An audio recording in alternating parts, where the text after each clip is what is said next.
परमात्मा धरती पर आकर इतना ऊंचा लक्ष्य देते हैं, ये किसी को भी नहीं मालूम। संसार में कोई नहीं जानता कि भगवान धरती पे आकर मनुष्य आत्माओं को बहुत ऊंचा लक्ष्य देते हैं, जन्म जन्मांतर का लक्ष्य देते हैं।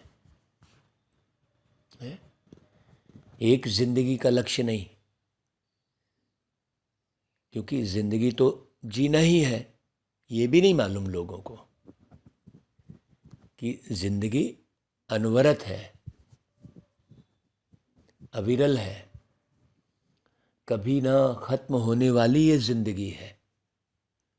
ये बात मालूम ही नहीं है, इसलिए भय है, और भय होने के कारण बहुत सारी बीमारियां हैं। भय होने के कारण ही दुख है, और लक्ष्य न होने के कारण ही असंतुलित जीवन है। जितनी भी परेशानियां हैं वो लक्ष्य न होने के कारण है। वास्तव में योग क्या है?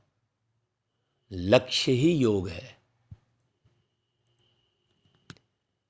लक्ष्य की स्मृति। आपने अपनी जिंदगी का क्या लक्ष्य रखा है कि भाई ये जीवन तो मैंने जैसे भी गुजार लिया है, लेकिन अब परमात्मा मुझे मिले हैं और उन्होंने आकर मुझे एक बहुत ऊंचा लक्ष्य दिया है।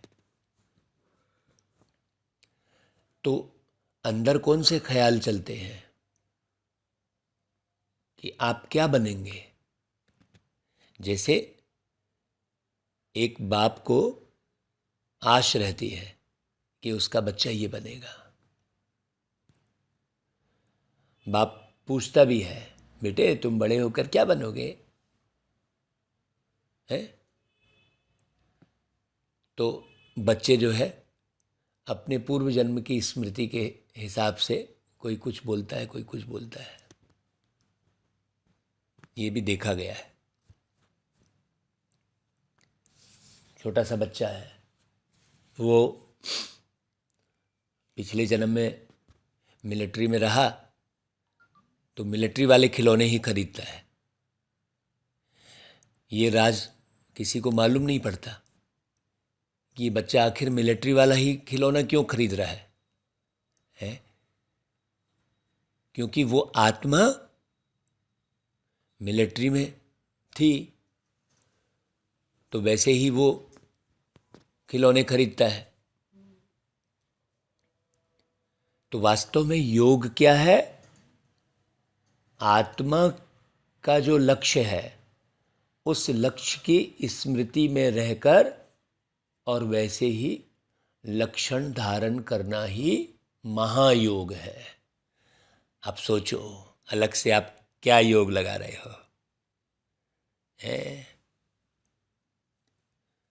अभी हम पढ़ाई पढ़ रहे हैं, विद्यार्थी है, तो ये स्मृति में रहना कि मैं आत्मा, परम शिक्षक परमात्मा है का एकदम आज्ञाकारी स्टूडेंट हूँ, विद्यार्थी हूँ। उसी को बाबा ने कहा, मीठे बच्चे लक्ष्य सोप से आत्मा रूपी वस्त्र को साफ करो। क्योंकि लक्ष्य रहेगा तो आप कहीं भी उलझेंगे नहीं। आपके अंदर किसी के प्रति कोई भी ख्याल उल्टे सुलटे चलेंगे ही नहीं, क्योंकि आप अपने लक्ष्य की स्मृति में रहेंगे, है ना। साफ रहेगा आपका हृदय, सुंदर जीवन रहेगा। देखो, अंदर में कोई भी मैल नहीं रहनी चाहिए। बाबा कहते हैं भाई आप अपने लक्ष्य में रहोगे, काहे की मैल? जैसे आप ट्रेन में यात्रा करते हो तो किसी के प्रति मैल थोड़ी रहती है। बहुत सारे लोग ट्रेन में बैठे रहते हैं, किसी के प्रति भी मैल नहीं रहती। क्यों? क्योंकि आप अपने लक्ष्य में रहते हो, है कि भाई मुझे तो यहाँ उतरना है। किसी ने उल्टा सुल्टा व्यवहार भी मान लो कर दिया, तो जो ज्ञानी व्यक्ति होगा, जो समझदार होगा, वो उलझेगा नहीं। वो सोचेगा कि अरे यार हमको तो आगे उतर जाना है, ठीक है, ये वो इसने जैसे भी व्यवहार कर दिया तो कोई बात नहीं है। और जो ज्ञानी नहीं होगा वो उलझेगा भाई, है ना। ऐसे ही यहाँ इस संसार में कितने भी कष्ट हों, कैसे भी लोग हों, लेकिन मेरा तो लक्ष्य क्या है भाई, कि मुझे तो सतयुग का लक्ष्मी नारायण बनना है। तो सब कुछ सहते हुए भी आगे बढ़ते जाएगी वो आत्मा। बहुत गहरी बात है। बाबा की जो पढ़ाई है उसमें बहुत गहरे समझने की बात होती है।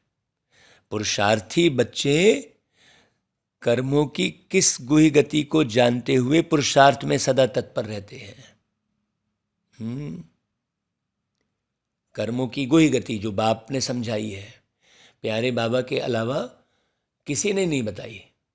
84 जन्मों की जो हिस्ट्री बाबा ने बताई है ना, तो उससे हमें ये समझ में आ जाना चाहिए कि भाई मुझ आत्मा ने 84 जन्म लिए हैं और इसी जन्म में ही मुझे कुछ भी ज्ञान नहीं था, तो ज्ञान नहीं होने के कारण न जाने कितनों के साथ मैंने दुर्व्यवहार किया इसी जन्म में ही, और इसके पहले जन्म में भी कितना ना किया होगा। जब इस जन्म में किया तो ज्ञान तो अभी प्राप्त हुआ ना भाई। तो आत्मा पर अनेक जन्मों के पाप कर्मों का बोझ है, अनेक कड़े संस्कार हैं। उन संस्कारों को बगैर योग के परिवर्तन नहीं किया जा सकता।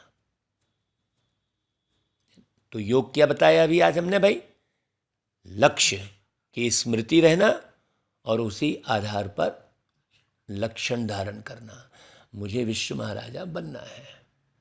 एक बात, मैं विश्व के मुखिया, विश्व के पति, विश्व के मालिक, निराकार ज्योति स्वरूप परमपिता परमात्मा शिव बाबा की संतान हूँ। ये हमेशा स्मृति में रहे। जब मैं इतने ऊंचे पिता का बच्चा हूँ तो मुझसे कोई छोटा कर्म नहीं होगा, गलत व्यवहार होगा ही नहीं। तो योग से ही परिवर्तन का अर्थ क्या हुआ, स्मृति। स्मृति ही योग है और विस्मृति वियोग है। सीधी सी बात है। क्या स्मृति में रखना, ये मुरली में पूरा रोज की मुरली में मालूम पड़ता है। तो आत्मा पाप कर्म करते करते क्या हो गई है, बिल्कुल मैली हो चुकी है। ये बहुत अच्छी रीति समझना। तो ऐसे थोड़े बहुत ज्ञान सुन लिए तो हो गया, हम तो समझ गए और लापरवाह हो गए, और देह दुनिया दौलत में ही बुद्धि भाग रही है, तो वो अपना बहुत घाटा कर रही है वो आत्मा। बहुत अच्छी रीति समझना भाई। तो बाबा कहते हैं मैली हो चुकी है, इसलिए इसको साफ करने की मेहनत करनी है। ऐसे अलबेले में नहीं रहना है। और साफ कैसे होती है भाई, मुरली से और अमृत बेले उठकर बाबा की याद करने से। जब तक आत्मा रात और दिन मेहनत करके अपने अंदर की गंदगी की सफाई नहीं करेगी, तब तक घाटा होता रहेगा। रात दिन मेहनत करके क्या करना, आत्मा की सफाई करना है। आत्मा की सफाई मतलब स्वयं की सफाई करना। हाँ, ऐसे साफ करके एकदम चमकदार हीरा बनना। तो बाबा कहते हैं जो इतने जन्म जन्मांतर की आत्मा मैली हो गई है, वह सिवाय याद के साफ नहीं होगी। याद में तूफान भी आएंगे, ये भी बाबा सावधानी दे रहे हैं कि देखो बच्चे, तूफान भी आएंगे, आप तूफान में घबराना नहीं। हाँ, कितने भी तूफान आए वह पुरुषार्थ में सदा लगे रहेंगे। पुरुषार्थी बच्चे, है ना। हाँ, मैं एक नन्हा सा बच्चा हूँ, ऐसा गीत है। ओम शांति। अब जो जो आकर के बाप के बच्चे बनते हैं वह खुद ही कहते हैं, हे बाबा मैं अभी नया छोटा बच्चा हूँ। कोई 1 मास का, कोई 8 रोज का है। यहाँ तो सब छोटे हैं ना। नए बच्चे कहेंगे हम छोटे हैं। कोई को 20, कोई को 15 वर्ष हुए। वृद्धि को तो पाते रहते हैं। कहते हैं बच्चा तो बना हूँ परंतु हूँ छोटा बच्चा। हमको भी अपना वर्षा दे देना या हमारे ऊपर भी ज्ञान वर्षा करना। भाई ज्ञान वर्षा तो होती है ना। इनको भाग्यशाली रथ कहा जाता है जिसने ज्ञान गंगा लाई। हाँ, वह ज्ञान अमृत लाया। उनके नाम बहुत हैं।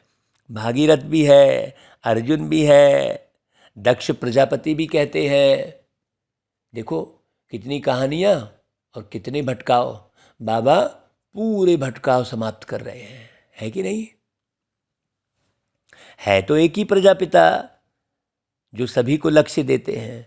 बहुत बच्चे आते हैं जिनके वस्त्र बिल्कुल मैले पुराने हैं। कोई कपड़े कैसे हैं, कोई कैसे हैं। अब ये बड़े गहरे से यदि कोई शुरू से मुरली ना सुने, बीच में सुने, तो क्या समझेगा? अरे ये कौन से कपड़े की बात चल रही है भाई, समझ में थोड़ी आएगा। इसलिए आदि से लेकर अंत तक की मुरली को सुनना चाहिए। अगर आपने अभी मुरली की शुरुआत की है, 1-2 साल के बच्चे हैं, तो आप पिछले साल की भी मुरलियाँ सुनिए। और मैं तो कहूँगा कि एक दिन में 8-8, 10-10 मुरली सुनिए अगर आप नए बच्चे हैं तो। क्यों? क्योंकि घाटा पड़ जाएगा। आप ये निश्चय कर लीजिए कि ये वाणी भगवान की चल रही है और इससे जितना लाभ है वो कहीं नहीं है। तो बाबा जो कपड़ों की बात कर रहे हैं, वो कपड़े क्या चीज़ है भाई? गंदे संदे विचार, सोच, समझ, अपनी अपनी अलग अलग समझ विकसित किए हुए हैं। वो समझ अलग अलग विकसित करने के कारण ही तो लड़ाई हो रही है। वही समझ, संस्कार। तो कोई तो ऐसे सड़े हुए हैं जो धोने से एकदम फट पड़ते हैं। हाँ, ऐसे संस्कार हैं। हाँ भाई, धोते समय जरा रगड़ दिए, मतलब भाई थोड़ा सा गहरे से समझा दिए मान लो, तो वो छोड़ ही देते हैं। कहने का अर्थ ये है, बाप कहते हैं यह धोबी घाट कितने वर्षों से चलता आ रहा है। सोचो, बाबा का घर क्या है? धोबी घाट है। रामायण में इसका जिक्र है कि सब तो रामचंद्र जी की तारीफ किए जा रहे थे, लेकिन एक धोबी जो है वो निंदा कर रहा था। सोचो, तो वो धोबी कौन है भाई? बड़ा गहरा है इशारा।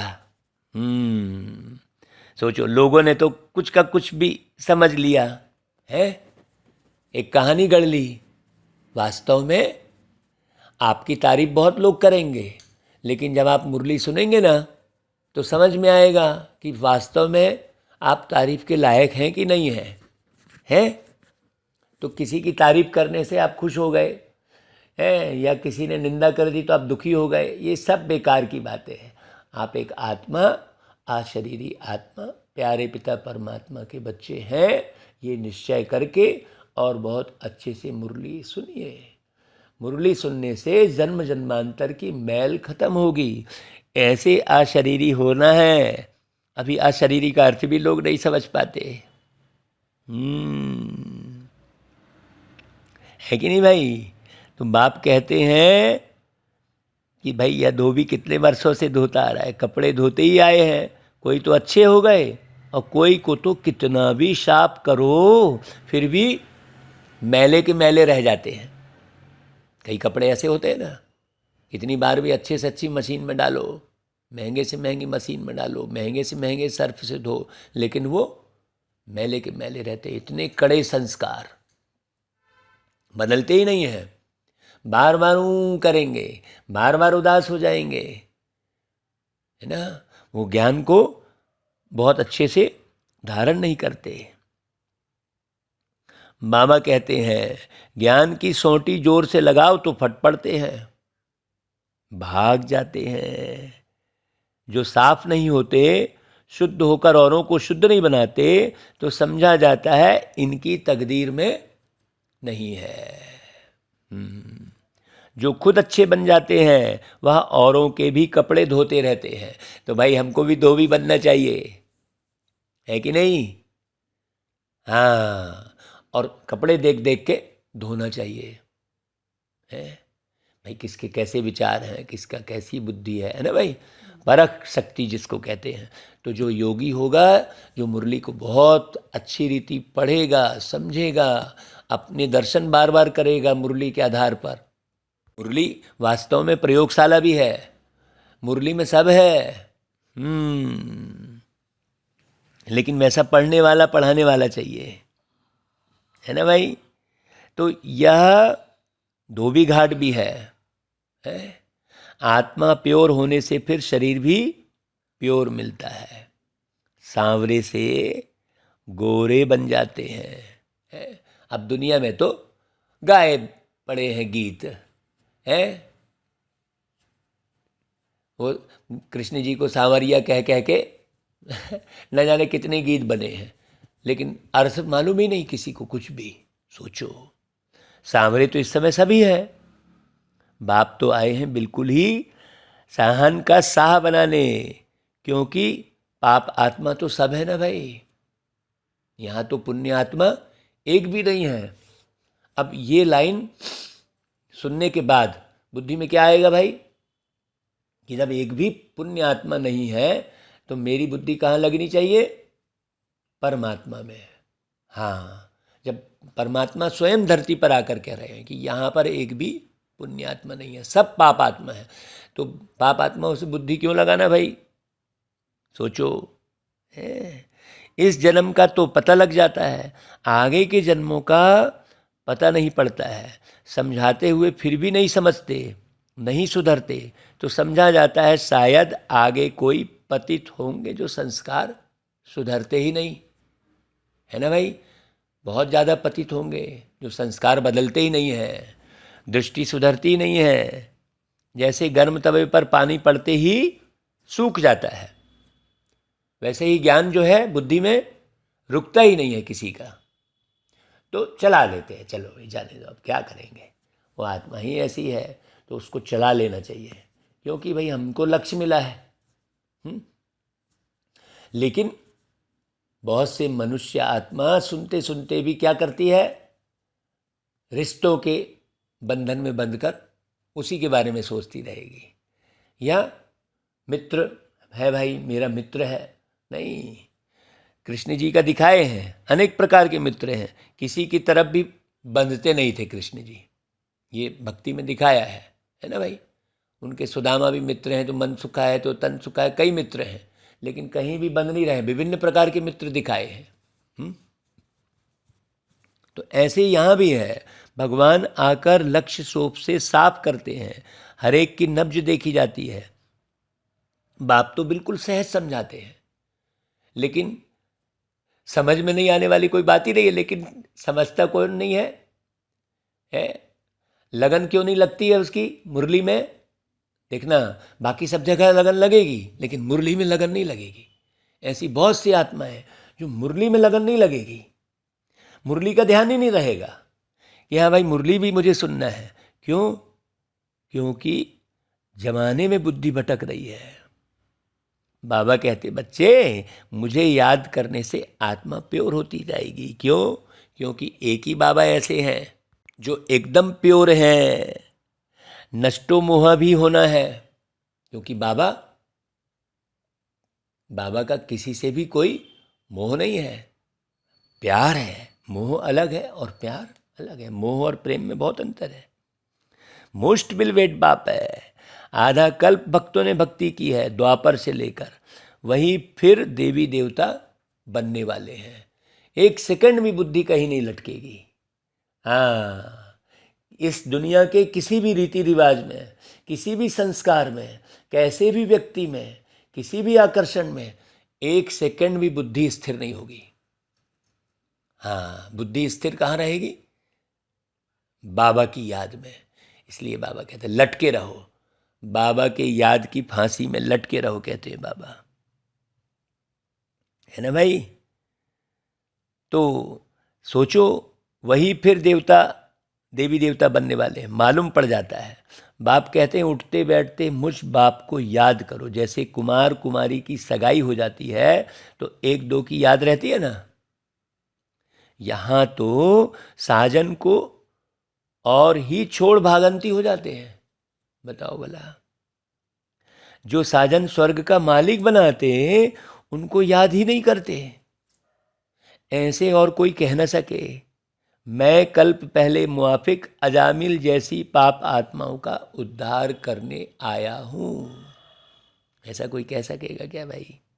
बोलो, कोई भी साधु संत ऋषि मुनि भागवत कथा वाचक कहीं भी ऐसा बोल सकेगा क्या? कोई का कपड़ा अच्छा है, कोई का मैला है। स्त्री कहती है बाबा हमको पवित्र शुद्ध बनाओ, पुरुष फिर कहते हैं मैं तो विकार बिगर रह नहीं सकता है। झगड़ा पड़ जाता है। अबलाओं पर कितने अत्याचार होते हैं, जो पवित्र नहीं बनते वह कितने विघ्न डालते हैं। हर प्रकार की पवित्रता की बात है। कोई नाम रूप के चक्कर में फंसा है, वो भी विघ्न डालेगा। है मैंने इतना किया, मेरा नाम नहीं डाला, वो भी अपवित्रता है। पवित्रता की बड़ी गहरी पढ़ाई है। कहीं बेईमानी आ जाती है बुद्धि में। बहुत गहरी पढ़ाई है पवित्रता की। आत्मा को प्योर बनाना, ये कितना ऊंचा पुरुषार्थ है, सोचो। तो बाबा कहते हैं कि देखो भाई, बाबा हमको पवित्र शुद्ध बनाओ, कोई कहेंगे। बाबा कहते हैं सन्यासियों को तो कोई रोक नहीं सकता, गवर्नमेंट भी कह नहीं सकती कि तुम्हारे बाल बच्चे की संभाल कौन करेगा, है। यहाँ इस पर झगड़ा होता है। एक पवित्र बनते, दूसरा फिर अजामिल पापी रह जाते हैं। जो पक्के निश्चय बुद्धि बन जाते वह कोई की परवाह भी नहीं करते। हाँ, बिल्कुल ही नष्टो मोहा हो जाते हैं। राजाई को भी ठोकर मार देंगे, है ना भाई, यहाँ के पूरे शानो शौकत को। भक्ति मार्ग में मीरा का मिसाल है भाई। राजमहल में रहने वाली थी ना भाई, रानी थी ना भाई, है। लेकिन कृष्ण जी की भक्ति में कैसे बिल्कुल व्याकुल हुई। सोचो, भक्ति मार्ग में ऐसे बहुत हुए हैं, यहाँ तो मुश्किल ऐसे निकलते हैं। हाँ सोचो, हाँ ऐसे भी निकलेंगे, कहेंगे हमको तो पवित्र बनना है, फट से कहेंगे हमको राजाई की कोई परवाह नहीं है। इस कौन सी राजाई की? इस दुनिया की राजाई की कोई परवाह नहीं है। हाँ, है ना भाई। यहाँ तो लक्ष्य ही बिल्कुल ऊंचा है भाई। मीराबाई का तो कोई लक्ष्य नहीं था। सोचो, जैसे उन राजाओं को रानियों की परवाह नहीं रही, छोड़ दिया भाई। गौतम बुद्ध है, ऐसे है ना बहुत से, भगवान महावीर है ना, राजाई को ठोकर मार दिए, रानियों की भी परवाह नहीं रही। वैसे अब रानियां निकलेंगी जो राजाओं की परवाह नहीं करेंगी। आहा, कितनी ऊंची बात बोल रहे बाबा। बस हम तो स्वर्ग के मालिक बनते हैं। भक्ति मार्ग में राजाओं के नाम है जिन्होंने सन्यास किया है, उनकी कितनी जो है महिमा है ना भाई। गौतम बुद्ध की पूरा एक बुद्ध धर्म बन गया। सोचो क्या किया था उन्होंने। गौतम तो एक राजा थे ना भाई, सोचो। तो अभी तो यह है ज्ञान मार्ग, हर एक समझ सकते हैं हम कहाँ तक धोबी बने हैं। हाँ, है ना भाई, धोबी बने हैं मतलब कितनी हमने धारणा की हुई है बहुत एक्यूरेट। क्यों ना अच्छा धोबी बने भाई। धोबियों में भी नंबरवार होते हैं। बड़े बड़े ड्राई क्लीनर्स होते हैं, देखो कितना पैसा कमाते हैं। है बाबा बड़ी गहरी बात कर रहे हैं भाई। विलायत में कपड़े धोने के लिए भेजे जाते हैं तो जरूर वह अच्छे कपड़े साफ करते होंगे ना भाई। हैं, अब बाबा देखो कितना गहरा उदाहरण दे रहे हैं। विलायत में कपड़े धोने जाते हैं तो तुम भी चले जाओ विलायत में। कौन सा विलायत है भाई? परम धाम। वहाँ स्थिर हो जाओ पूरा। परम धाम में प्यारे बाबा की याद में स्थिर हो जाओ, पूरे धुल जाओगे बहुत अच्छे से। गहरे गहरे इशारे रहते हैं बाबा के। यहाँ भी ऐसे हैं, कोई तो झट साफ हो श्रीमत पर चल पड़ते हैं, पावन बन और बनाते हैं। मैं बड़े गर्व के साथ कह सकता हूँ भाई कि मधुबन भूमि में कल्चरल विंग के प्रोग्राम में पहली बार हम डेलीगेट्स बन के गए थे, है ना। और बाबा की कमाल ऐसी हुई कि उस शिविर में शिव बाबा को ही उठा के ले आए। बस पहली बार में ही शिविर में गए थे। ये बड़े गर्व के साथ कह सकते हैं हम, है ना भाई। और इतने साल हो गए, वहाँ पर ही समझ में आ गया तुरंत कि हमें दृष्टि कैसी रखनी है। उस 5 दिन के कोर्स में, बाबा के यज्ञ के 5 दिन के कोर्स में, सोचो कितने अच्छे अच्छे महारथी भाई बहनों ने हमारी क्लास कराई होगी। कितनी धारणा वाली आत्माएं होंगी उस समय, हैं, जो बिल्कुल मधुबन भूमि पर पहुंच के ही हम पावन बन गए। बाबा आपका लाख लाख शुक्रिया है। जो बाबा अभी आज ये कह रहे हैं तो मुझे अपना वो दिन याद आ गया। झट पावन बन गए। बस उसके उस दिन की तारीख है और आज की तारीख है। पूरी दृष्टि की संभाल करते रहे, बाबा की मुरली खूब पढ़ते रहे, खूब गहरे गहरे से एक एक शब्द का अर्थ निकालते बैठे रहे, बाबा से बातें करते रहे। कैसे क्या बना दिया बाबा ने। ओ बाबा, बाबा कहते हैं देखो, है पुरुष पवित्र नहीं बनते तो स्त्रियों को कितना सहन करना पड़ता है। आजकल तो बहुत संभाल रखनी पड़ती है, क्योंकि हर एक मनुष्य 5 भूतों के वश है। केवल बाबा वासना की बस बात नहीं कर रहे हैं, क्रोध के वश भी बहुत नुकसान कर देते हैं। कहते हैं बाबा हम परवश हो गए, देह अहंकार आ जाता है, कईयों को फिर ज्ञान का अहंकार आ जाता है, कईयों को फिर महारथी पने का अहंकार आ जाता है। सोचो, देह अहंकार आने से ही फिर और विकार आ जाते हैं। अपने को देही समझ बाप को याद नहीं करेंगे तो रजिस्टर खराब हो जाएगा। आप छोटी सी आत्मा हो, मैं नन्हा सा बच्चा हूँ, ये गीत बजा है, ये हमेशा स्मृति में रहना चाहिए। हाँ, ऐसा नहीं मैं महान और सामने वाला कमज़ोर है, ऐसा कभी नहीं समझना चाहिए। मनसा में तूफान तो आएंगे, परंतु कर्मेंद्रियों से नहीं करना है। जैसे उदाहरण के तौर पर आप किसी के घर में गए, कोई चीज़ आकर्षित करने लगी, उसको उठाने का दिल किया और नहीं उठाए, है तो थोड़ी आपको कोई चोरी का इल्ज़ाम लगेगा, है। सावधानी बरते। वैसे ही बाप कहते हैं विश्व का मालिक बनना कोई मासी का घर थोड़ी है। बाबा है साथ तो जरूर बन जाएंगे, हैं। अब केवल गीत गाने से थोड़ी हो जाएंगे, हैं। लक्ष्य चाहिए ना, क्या लक्ष्य से जीवन जी रहे हो। लक्ष्मी नारायण स्वर्ग के मालिक बने हैं तो जरूर कुछ तो पुरुषार्थ किया है ना। अब दुनिया में तो किसी को मालूम ही नहीं है, बस नारायण क्षीर सागर में बैठे हैं, दिखा दिया शेषनाग की सैया पर, लक्ष्मी पैर दबा रही है, बस हो गया। उसके आगे तो कुछ पता ही नहीं है कि वो क्षीर सागर है कहाँ, वो शेषनाग की सैया का अर्थ क्या है, वो लक्ष्मी पैर दबा रही है उसका क्या अर्थ है, किसी को कुछ पता ही नहीं है। बरोबर बाप बैठ स्वर्ग के लिए राजा रानी बनाते हैं तो बाप की श्रीमत पर चलना है। एक बाप की है श्रीमत, बाकी सब है भूत मत। दुनिया में जितने भी लोग हैं सब स्वार्थ के वश होकर कोई भी मत देंगे। वाकई में बिल्कुल गहरी बात कह दी बाबा ने ये। श्रीमत को भूले और यह भूत आए, झट माया वार कर कांध नीचे करा देती है। अपने को देखना चाहिए, मैं कहाँ तक मैला हूं। बहुत गहरे इशारे दे रहे हैं बाबा, बहुत गहरे। कोई इतना गहरे जाए तो उसे समझ में आए कि वो वास्तव में क्या पुरुषार्थ कर रहा है। यदि अपने आत्मदर्शन करेंगे ना तो पता चलेगा कि 0.1% भी आपका पुरुषार्थ नहीं है। जो कई उचक रहे होते हैं बहुत है।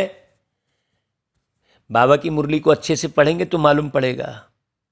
हाँ, अच्छे बच्चे, बाबा ने उदाहरण दिया दादी प्रकाशमणि जी का, कुमार का आदि हैं, सर्विस कर बहुत अच्छे से रह रहे हैं। बच्चे मूत पलीती कपड़ों को धोने 5 विकारों पर जीत पहनाने जाते हैं। दादियाँ जाती थी भाई। कोई को काम का भूत आया तो एकदम नाम बदनाम कर देते हैं। गंदा हो गया तो उनको बीके थोड़े ही कहेंगे, उनका फिर रजिस्टर एकदम खराब हो जाता है। बाबा कितना सटका मारते हैं साफ करने के लिए। कहते हैं बाप को याद करो तो कपड़ा साफ होगा, नहीं तो भूत आते रहेंगे। अगर आप बाबा को याद नहीं करेंगे, 1 सेकंड भी याद नहीं करेंगे, तो वो 1 सेकंड आपके अंदर भूत आ जाएगा। धारणा नहीं होती है तो समझना चाहिए मैं कोई बहुत मैला हूँ। हाँ, अगर आपको कोई भी बात धारण नहीं हो रही है तो बहुत अच्छी रीति समझना चाहिए कि मैं जन्म जन्मांतर का बहुत मैला हूँ। आगे जन्म में शायद हम बहुत गंदे थे। शर्म आना चाहिए, है ना भाई। और पुरुषार्थ अच्छा करते रहोगे ना तो मुरली बड़ी अच्छी लगती रहेगी। और नहीं तो मुरली सुन के फिर कई जो है थोड़ा सा ये भी हो जाएंगे, अरे ये मेरे लिए कह रहे हैं, ऐसा होगा ना, है। और पुरुषार्थ अच्छा रहेगा तो खुशी होगी मुरली सुनकर, है ना भाई। बाबा कहते हैं शर्म आना चाहिए, पुरुषार्थ नहीं करते हैं तो गंदे के गंदे रह जाते हैं, लायक नहीं बनते। तुम यहाँ भाई आते हो काहे के लिए? लायक बनने के लिए। तो ये स्मृति में रहना चाहिए। ऐसा नहीं ये सेंटर गए तो इस भाई को देख रहा है, उस बहन को देख रहा है, वो कौन कैसा पुरुषार्थ कर रहा है। नहीं भाई, लायक बनने आए हो तो अपने को लायक बनाओ। अच्छे कपड़े होंगे तो सूर्यवंशी व चंद्रवंशी बनेंगे, है ना भाई। बाबा ने अब बेहद की विशाल बुद्धि दी है। सारी दुनिया के चक्र को तुम जान गए हो। मनुष्य कहते भी हैं हे पतित पावन, तो वह जरूर एक ही होंगे ना भाई, जिसको ही हेवनली गॉड फादर कहा जाता है। वह है निराकार। 5000 वर्ष हुए जबकि यह धोबी घाट निकला था। बाप कहते हैं 5-5 हजार वर्ष बाद धोबी घाट भारत में ही बनाता हूँ, है। सोचो, इस योग से तुम एवर पावन बन जाएंगे। फिर 21 जन्म तुमको पतित होना ही नहीं है। वहाँ माया है ही नहीं। कितनी सुखद दुनिया होगी भाई। हम तो ख्याल करके एकदम उड़ जाते हैं। यहाँ तो कहीं बुद्धि रुकती ही नहीं। ये दुनिया तो बिल्कुल बेकार ही लगती है, कहीं जाने का दिल नहीं करता। पावन बनने बगैर तुम बैकुंठ जा नहीं सकेंगे, है। ऐसे थोड़ी कि बैकुंठ नाम आपने अपने घर का रख लिया है या किसी बैकुंठ नाम के जो है आश्रम में तुम चले गए तो हो गया, ऐसा थोड़ी है। वैकुंठ तो वैकुंठ है भाई। अब ऐसे भाई राम तो बहुत सारे लोगों के नाम रहते हैं, लेकिन एक आत्मा कोई राम होगी ना, वो कौन है ये तो समझने की जरूरत है ना, जिसको सब याद कर रहे हैं। वैसे तो राम बहुत लोगों के नाम है, बहुत लोगों के नाम कृष्ण है, लेकिन वो जो आत्मा कृष्ण थी वो तो अलग रही होगी ना भाई। सोचो, प्रजा तो बहुत बनती है परंतु इसमें राजी नहीं होना चाहिए। का मतलब क्या हुआ? बहुत अच्छे से समझाना चाहिए, तैयार करना चाहिए। ऐसे हम राजी हो गए, हाँ नहीं ये आत्मा तो बहुत बढ़िया पुरुषार्थ है कर रही है, पुरुषार्थी है, नहीं, है ना भाई। भाई गाते हैं तुम मात पिता हम बालक तेरे, तुम्हारी कृपा से राजाई के सुख घनेरे पाए, ना कि प्रजा के। है, तुम्हारी कृपा से सुख घनेरे बोल रहे हो, तो फिर बाबा जो पढ़ा रहे हैं उसको अच्छी रीति पढ़ के राजाई का सुख पाओ ना भाई। बाकी तो यह है ही दुख धाम, भल धनवान है क्योंकि अच्छे कर्म किए हैं। यह है लौकिक राजाई, स्वर्ग की है पारलौकिक राजाई। देखो नई बात, एक एक शब्द रुक के सुनना और समझना चाहिए भाई। यहाँ के धनवान को तुम देखते बैठे हो, यहाँ के प्रधानमंत्री और राष्ट्रपति को देखते बैठे हो, है ये तो है लौकिक राजाई। कितना माथा मार रहे होते हैं, चैन से सो भी नहीं पाते, किस काम का ऐसा पद है। सारी प्रजा जो है पूरा उनके जान खाए जा रही है, कितने लोग उनकी निंदा गिलानी करते बैठे रहते हैं, सोचो। तो सतयुग की राजाई और यहाँ की राजाई में जमीन आसमान का अंतर। तो बिल्कुल यहाँ से बुद्धि उड़ा देना चाहिए इस दुनिया से। इस दुनिया से दिल को उठाओ, अजी प्रभु में दिल को लगाओ। हाँ हाँ, ऐसा गीत बनाए ना भाई। तो स्वर्ग की है पारलौकिक राजाई, पारलौकिक बाबा हमको देते हैं वो राजाई। वो कितना बढ़िया राजाई होगी भाई। राजाई राजाई में अंतर है ना। तो यहाँ की पूरी राजाई छोड़ो। हाँ, कि तुम पति हो, कि तुम किसी के बाप हो, कि तुम धन्ना सेठ हो, सब छोड़ो इसको पूरा बुद्धि से, है ना भाई। कि तुम महारथी हो, कि तुम बहुत ज्ञानी हो, कि तुम फलाने पद में हो, ये सब छोड़ो। हाँ, दोनों कैसे मिलती है यह भी तुम बच्चे जानते हो। बाप कहते हैं मेरी श्रीमत पर चलने से 21 जन्म तुम सजाएं नहीं भोगेंगे।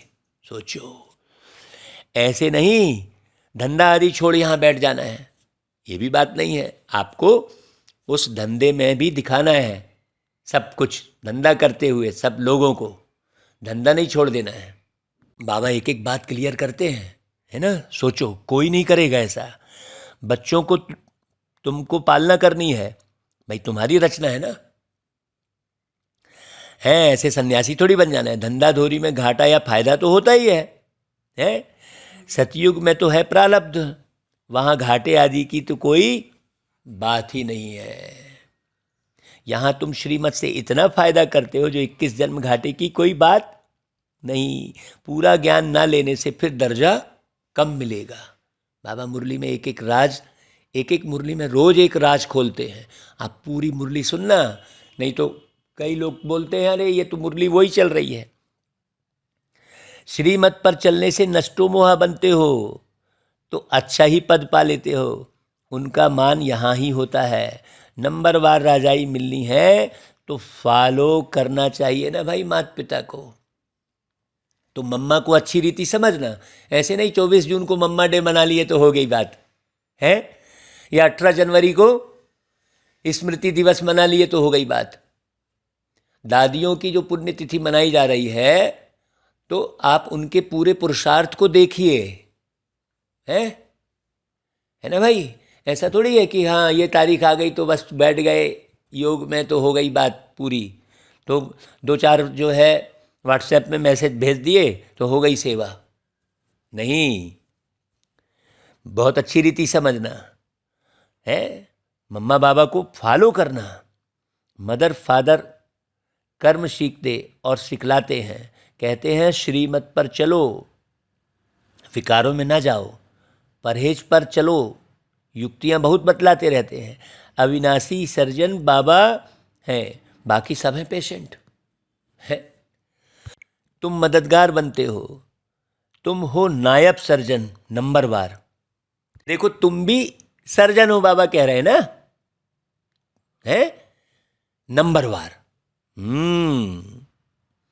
सबसे तीखे अविनाशी सर्जन कौन है? शिव बाबा एक ही है। सर्जनों में नंबरवार होते हैं ना भाई, कोई तो लाख भी कमाते और कोई तो अपना पेट भी पूरा नहीं भर सकते। कोई चलते चलते बाप का हाथ छोड़ देते तो उनके लिए कहेंगे ना यह छी मैले कपड़े हैं। बहुत जन्मों के संस्कार खींचते हैं ना, फिर ज्ञान धारण नहीं कर सकते। ज्ञान का रंग चढ़ता नहीं, यह भी ड्रामा। बाबा आते ही हैं सुख देने के लिए, अब कोई ले ना ले। साधुओं को भी निर्वाण धाम अपने सेक्शन में भेज देंगे। बताओ कौन ऐसा बोलेगा भाई? सोचो। भारत का जो आदि सनातन देवी देवता धर्म है वह प्राय लोप हो गया है। अपने धर्म कर्म से भ्रष्ट हो गए हैं। देवी देवता कहलाने वाला कोई रहा ही नहीं है? ना हो तब तो मैं आकर स्थापन करूं, है? तो ये किसी को भी नहीं मालूम कि परमात्मा आकर देवी देवता बनाते हैं। ये किसी को क्या मालूम, कभी नहीं जाने थे भाई, कहीं नहीं लिखा हुआ है ऐसा। मुरली कितना पढ़ना चाहिए भाई, सोचो। आदि सनातन देवी देवता धर्म है, वह प्राय लोप हो गया है। बाबा कहते हैं मैं इसके लिए ही तो आया हूं। तो बच्चों को अपने से पूछना चाहिए कि क्या आगे हम बहुत पतित थे जो धारणा नहीं होती, मम्मा बाबा के तख्त नसीन बन नहीं सकते, तो जाकर दास दासी बनेंगे। कितना धिक्कारना चाहिए अपने को, सोचो। बाप कहते हैं मैं पतितों को पावन बनाने आया हूं, इस शरीर का आधार लिया है, नहीं तो पतितों को पावन कैसे करूं। तुम बच्चे कहेंगे बाप द्वारा हम सो देवी देवता पावन बन रहे हैं। अभी बने नहीं हैं, पुरुषार्थी हैं। श्रीमत पर चल श्रेष्ठ बनना है। यह नॉलेज बाप ही देते हैं। नॉलेजफुल एक गॉडफादर को कहा जाता है।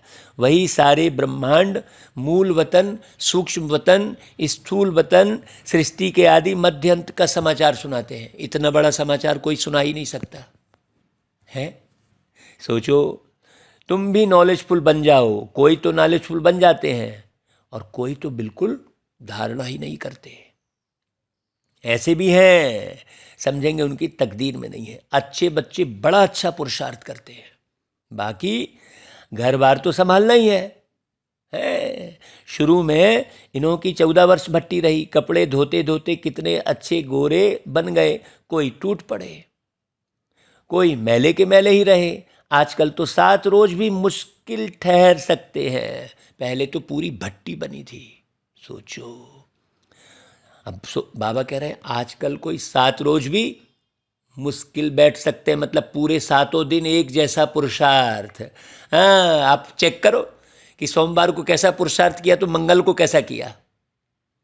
तारीख बाई तारीख पूरी डायरी में नोट करो कि 1 तारीख भाई, आज 1 तारीख है, आज से शुरू कर दो। नहीं तो कई लोग तो आज अप्रैल फुल बनाएंगे, तो तुम खुद से देखो कि तुम स्वयं को मूर्ख तो नहीं बना रहे हो। आज से ही शुरू कर दो भाई। 1 तारीख है आज से शुरू कर दो कि 1 तारीख को जो पुरुषार्थ किया, 2 को उस पुरुषार्थ में बढ़ोतरी की कि नहीं की। मुरली को अच्छे से मगन होकर पढ़ोगे, केवल पूरा ध्यान मुरली में रहेगा तो ही आप पुरुषार्थ कर पाओगे। और जरा भी ध्यान सेकंड के लिए इधर उधर जाना ही नहीं है, जाएगा ही नहीं। क्यों जाए आखिर, सोचो। तो बाबा कहते हैं भट्टी नहीं होती तो तुम तैयार कैसे होते। ईंट भट्टी में ही पकती है ना, है। फिर कोई कच्चे रह जाते हैं, कोई टूट पड़ते हैं। यहाँ भी ऐसे हैं, बहुत कपड़े फट पड़ते, श्रीमत पर नहीं चलने से साफ नहीं होते हैं। अब आत्माओं की परम पिता के साथ सगाई कराई जाती है। शिव बाबा कहते हैं मैं तो एवर पावन हूँ, मुझे याद करते रहो तो तुम पावन बनते जाएंगे। गृहस्थ व्यवहार में रहते यह प्रैक्टिस करो। हाँ, देखो बाबा घर गृहस्थी भी नहीं छुड़ाते। देखो जिसको ज्ञान नहीं है वो लोग क्या बोलते हैं, अरे ये लोग तो घर गृहस्थी छुड़ा देते हैं, फलाना है ठिकाना है, कुछ भी बोलते हैं। कोई सुने पढ़े तब तो अच्छे से। जो अच्छे बच्चे हैं वह तो झट प्रैक्टिस में लग जाते हैं, खुशी में रहते हैं, रात को जाग कर आत्मा को धोते हैं। हाँ, समझते हैं पवित्र बनेंगे तो कपड़ा भी पवित्र मिलेगा। इसलिए बाबा कहते हैं नींद को जीतने वाले बनो। देखो यहाँ पर जो कपड़ों की बात कही बाबा ने, उसमें हर एक बात, हर शब्द में कपड़ा शब्द अलग अलग है। अभी यहाँ कपड़ा भी अच्छा मिलेगा, यहाँ पर शरीर की बात चल रही है, और ऊपर जो बाबा कपड़े की बात कर रहे थे वो विचारों की बात चल रही थी। तो ये सब बारीक समझने की है बातें। इसलिए बाबा कहते हैं नींद को जीतने वाले बनो। अब नींद को जीतने वाले बनो इसका मतलब सो ही नहीं, ऐसा नहीं कह रहे हैं भाई। जब आपकी आप इतना कंट्रोलिंग हो जाए कि नहीं मुझे नींद नहीं करनी है, तो आपकी आंख नहीं झपके, आपके कंट्रोल में रहे नींद। ऐसा नहीं कि नींद के वशीभूत आप हो गए, है ना भाई। हाँ, जब आपकी इच्छा हो तब आप सो जाओ, जब आपकी इच्छा नहीं हो तब आप ना सो, तो वो हो गया देहभान से मुक्त। हाँ, इतना देखो सुंदर पुरुषार्थ है। नींद को जीतने वाले का अर्थ कितना गहरा है। बाबा कहते हैं, फिर राय देते हैं बाबा, चलो भाई स्थूल पुरुषार्थ कर लो, है अमृत बेले का समय अच्छा है, उसी समय याद करने की राय देते हैं। नींद आए तो आंखों में तेल लगा लो, मतलब पुरुषार्थ करो, कहने का मतलब ये है। श्रीमत मिलती है याद करो, भल माया तूफान लाए तो भी तुम बाबा को याद करो। अच्छा भाई, बाबा फिर याद प्यार देते हैं, मीठे मीठे सिकिल दे बच्चों प्रति माता पिता बाप दादा का याद प्यार और गुड मॉर्निंग। रूहानी बाप की रूहानी बच्चों को नमस्ते, और हम रूहानी बच्चों की रूहानी माता पिता बाप दादा को याद प्यार गुड मॉर्निंग और नमस्ते। देखो कई ऐसे हैं, जैसे भक्ति मार्ग में क्या होता है, जो कथा आदि सुनाते हैं ना, तो बीच में जय श्री कृष्णा बोलेंगे तो उस समय लोग जागृत हो जाएंगे। फिर ढीले ढाले ऐसे कमर ऐसी करके और बैठ जाएंगे, फिर सुनते रहेंगे। बस फिर जय श्री कृष्णा बोलेंगे तब हो थोड़ा हमको होश आएगा। ऐसे ही यहाँ भी है, मीठे मीठे सिकिलदे बच्चे प्रति कहा, तब फिर ऊँगना बंद हुआ। कई ऐसे ऊँगते बैठे मुरली सुनते हैं सेंटर पे। नहीं भाई, अलर्ट हो। जिसको सतयुग की रजाई की स्मृति रहेगी ना, वो अलर्ट होकर मुरली सुनेगा। अच्छा भाई, धारणा के लिए सार, श्रीमत पर पूरा नष्टो मोहा बनना है ना भाई। हाँ, देखो किसकी याद आ रही है बार बार। परहेज और युक्ति से चलना है, रजिस्टर खराब होने नहीं देना है।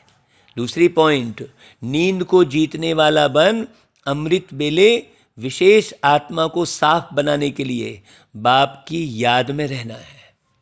हाँ, बिस्तर छोड़ के बिल्कुल है, ऐसे नहीं वहीं बैठ के याद कर रहे हैं। नींद का वाइब्रेशन रहता है बिल्कुल अलग स्थान बना लो और उठ के जो है गहरे बाबा की याद में बैठो।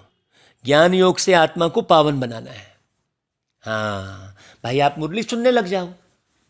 यदि आपको नींद आ रही है तो आप बाबा की मुरली सुनने लग जाओ, है चालू कर लो भाई। यूट्यूब में तो बिल्कुल ढेर मुरलियाँ हैं। ऐसा नहीं आज की मुरली नहीं आई, कल की मुरली नहीं आई, कोई भी मुरली सुनते रहो, उस पर मनन चिंतन करो और मनन चिंतन करके कमेंट्स करो। उस कमेंट्स को बहुत लोग पढ़ते हैं।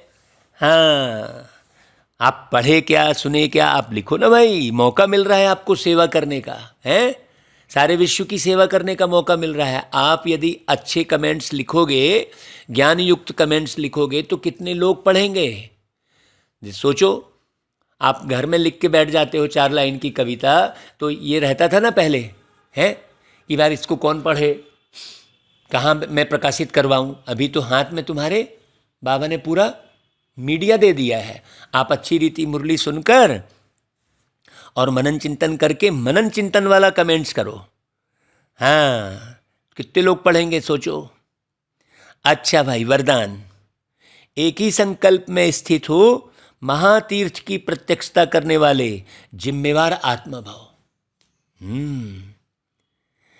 यह आबू विश्व के लिए लाइट हाउस है। इस महातीर्थ की प्रत्यक्षता करने के लिए सर्व ब्राह्मण बच्चों का एक ही संकल्प हो कि हर आत्मा को यहाँ से ठिकाना मिले, सबका कल्याण हो। ऐसा प्रयास करो। बहुत सारी आत्माओं को तैयार करके माउंट आबू लेकर जाओ। क्यों? बाबा की है कर्म भूमि है वो। डायरेक्ट परमात्मा ने वहाँ पर, है ना भाई, अवतरित होकर ब्रह्मा के तन से ज्ञान बिल्कुल बिखेरा है, तो वहाँ का वातावरण ही अलग है। जब यह शुभ आशाओं का दीपक हरेक के अंदर जगे, सबका सहयोग हो, तब कार्य में सफलता हो। सबके मन से यह आवाज़ निकले कि यह मेरी जिम्मेवारी है। जब हर एक स्वयं को ऐसा जिम्मेवार समझेंगे तब प्रत्यक्षता की किरण अब्बा के घर से चारों ओर फैलेगी। जब भी आबू जाते हैं तो एक गीत तुरंत याद आता है, पावन पावन आबू अब्बा का वतन, पावन पावन आबू अब्बा का वतन। सोचो, मतलब ठीक समय पे ठीक गीत याद आ जाता है। ये कैसे बाबा की कमाल है भाई, कैसे बाबा बिल्कुल बरसाते रहते हैं, नहीं तो कहाँ याद आता है। सोचो, जैसी मुरली चलती वैसा गीत मुख में आ जाता है। ये कैसे बाबा संग संग चल रहे हैं कि मेरे संग संग चलते हैं बाबा, मेरे संग संग चलते हैं बाबा। है ना भाई? खा रहे हैं तो बाबा याद आए, ऑफिस जा रहे हैं तो बाबा याद आए, गाड़ी चला रहे हैं तो बाबा याद आए, ट्रैफिक चौराहे पर खड़े हैं, भाई वो लाल बत्ती जली है ना भाई, है तो वहाँ बाबा को याद नहीं कर सकते। कितनी शांति रहेगी अंदर, है ना भाई? बाहर से आप स्पीड काम करो लेकिन अंदर से बिल्कुल स्थिर रहो। जो जितना स्थिर होता है वो उतना स्पीड कार्य कर सकता है। वो लेजी नहीं होगा, वो अलाल नहीं होगा, जो अंदर से स्थिर रहता है। अच्छा भाई, स्लोगन, अंतर्मुक्ता की विशेषता को धारण कर लो तो सर्व की दुआएं मिलती रहेंगी। अंतर्मुक्ता मतलब अपने अंदर परिवर्तन लाते रहो। ऐसा नहीं बाहर किसी को मालूम नहीं पड़ रहा है तो हम क्या करें, नहीं, आप अंदर परिवर्तन लाओगे तो बाहर जरूर मालूम पड़ेगा। ऐसा हो ही नहीं सकता कि बाहर मालूम न पड़े। आप जैसे विचार रखोगे वैसे वाइब्रेशन अवश्य फैलेंगे। अच्छा भाई, ओम शांति।